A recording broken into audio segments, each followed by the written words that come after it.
What is going on, guys? It's the Winged Anthropod here again with another post commentary. Today, the gameplay in the background, you're going to be watching me play the T-54-47 and a little bit of the MiG-9. I know I make a couple videos on these a week as of late, and there's good reason for it. At least for now, it is a fantastic example of what happens when you get in the perfect BR. This BR for this tank is incredible, and I don't know if it's just because the people you play, for example, what you're watching right now, don't know how to kill you. But it just gives you a sense of power when you play this. Because I think we got bottom tiered 1 out of 4 matches. And that one match that we got bottom tiered, we didn't lose more than 2 tanks. It was on Sinai. And we rolled through a German-American team faster than I've ever seen in this game. And the reason why I think that we're losing German tanks or German matches this bad, the reason why I think that they're losing is because people are just uninformed about how to play those vehicles correctly. It is a lot to handle when somebody gives you the keys to a fast car and you're like, don't floor it, you know? Let's just say in real life, your dad got a Corvette and he gives you the keys. You're 16, you're excited, and you're like, okay, and you're driving by yourself. You're going to take that bitch on a back road or on a highway, and you're going to floor it. You know for a fact you're going to. I would. But the thing is, that's dangerous. And it's dangerous when you hand over the keys to a Leopard player that doesn't have any tanks like the Leopard leading up to it. Now, you could make an argument that the Panther II is very much like the Leopard, and it is in most regard, but the thing is, it's a Leopard on training wheels. It's a lot less severe. It's not as fast. It doesn't have the gun reload. It doesn't have heat FS. It doesn't have the turret traverse. It doesn't have the gun depression. It's just a little bit faster than a normal Panther, and it has a little bit better armor. And that is not necessarily justification for how to play the Leopard. Now you could say, well, there's the RU-251. But at the same time, you need to know how to play the Leopard before you play the RU-251 correctly. Because look at what these people do in the RU-251. They sprout across the map like a plague of ants or something. And they do 1 kill, maybe get a cap here or there, and then they die. And they do nothing for the team. And there's a reason why I'm talking about this so heavily as of late. One, Orange and I have been talking about BRs and lineups and stuff recently. He has this idea that a good lineup will give you success in game, and I believe him on that. I agree. A good lineup will give you success, and I haven't focused so much on a lineup, so maybe I'm part to blame for this issue. But I played on stream yesterday. I played the notable match was a Rakit and the Jagdpanzer II match. Now, I'm on stream, right? And I'm trying to just be entertaining. Be entertaining and fun. When you're entertaining and fun, you do stupid stuff. So, I load up the Rakit and Jagdpanzer II. It was on Stalingrad. And I go into the back left corner of the south spawn. I believe it was the south spawn. Where there's like a little mound. And you can see down the entire road all the way to the other cap. And I sat there.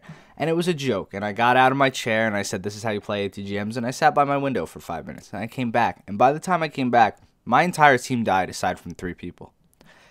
In fact, the entire match, only 3 people got kills, and I was one of them. After coming back from a 5-minute break, I killed 2 tanks pushing up, and then when I spawned in my Leopard after dying, I killed another tank.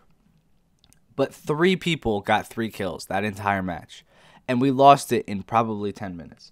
Now, you could say, well, Slick, if you played, you would have been the issue. You would have been able to, get your team kills. But that's not the case. A tank like the Rakit and the Jagdpanzer II is not the type of tank that you're going to just drive into the cap, kill everybody in cap, and cap the point and be the hero. It's not going to work that way. So even me in that tank from the beginning was a downfall for the entire team. And I don't think that should be the issue. I don't think I'm good enough of a player to say, well, I should be the only good one in that match. Everybody else arguably played more than me to get to that point. Because I spent a lot of gold to get where I am in this game. Not my gold, I make content on the game. It's a different story. Yes, it's great that I'm decent at the game and I can tell you guys this stuff, but I shouldn't be the only good player in that match. I shouldn't be the only one who knows how to get kills. I shouldn't be one of the three. Because everybody in that match, I would say probably a 90% majority, probably grinded most of that. So they should know what they're doing. They've grinded. So there's something along the line that's cutting them back, right? There's got to be something. And from what I've learned now, because these BR patches aren't old enough. You know, the Panther Tomb moving is not old enough to create this rift in top tier play. It's always been there. The Leopard has always had people who don't know how to play it. And I think that, you know, I think I need to make a review on the Leopard and actually try to be into the minds of people who watch the video. Not to rush and not to be risky all the time in the machine because it can do that. Just because it can drift doesn't mean you should drift. Just because it is an insanely mobile tank doesn't mean you need to rush to cap and beat out everybody else. Ideally, in match. This is a problem we were having yesterday, is when we were playing America top tier. We were trying to get cap points. But the Leopards, or like one RU251, would beat us all to the cap. And I'm guilty of this. I talked about this in my RU251 video. One RU251 would beat us all to the cap the entire points, take all of the spawn points just for one person, because they give every person in the cap the same amount of spawn points. So ideally, you want the entire team in that cap. As many people as you can have in that cap to get it capped successfully, you should have. That will only help the team more and more. And I'm guilty of it. I admit it. And I'm going to admit my faults now. I should not have said to use the RU251 to go cap. But, you know, that is a huge issue. And, you know, that's another part of causing this rift is we have the RU251 beating the Leopards that used to get to cap first, beating them and capping it faster than them. And then the Leopards are left without their secondary spawn, which they so desperately need because they don't know how to not die within the first 5 minutes of the match. And I'm not saying like I haven't died in the Leopard, you know? I only have a 3-1 KD in it. But at the same time, the people I was looking at while in the game, that bad game, I looked at everybody's stats in that. And I mean, we were talking like 0.5 KDs in the Leopard out of hundreds of battles. And I could say that they're a bad player, but they're not. That's not what it is. It's not that people are bad players. It's just they're ill-informed. Excuse me. So I think from now on, you guys know I'm going to be doing the request series, which is a lighthearted, entertaining type of video. I do these post commentaries where we bring awareness to a subject. We're going to figure out something. And I'm going to make a video, maybe later on today, maybe tomorrow, I don't know, at some point this week, where we talk in depth about spawn point management, lineups a little bit, and what we really need to do to become a better player. And I'm going to focus on the Leopard. I know a lot of people get sick of hearing me say Leopard this, Leopard that. It's my favorite tank in the game, and I have trouble playing it now because of these people. And it's not me attacking these people because they're bad players. They're just ill-informed. Maybe they don't want to take the time to listen. Maybe they don't want to know.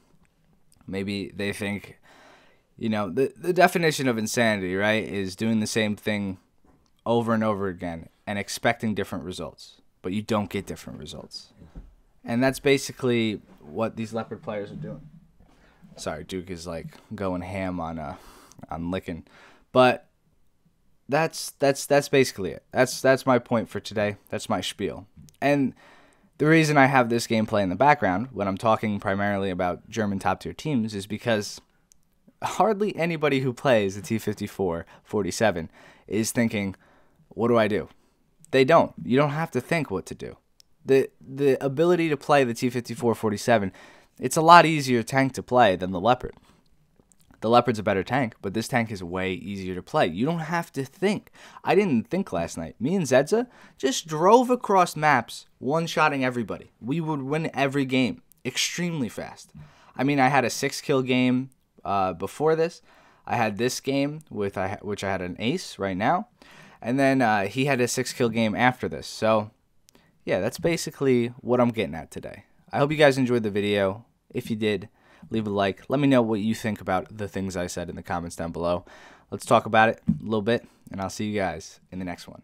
Peace.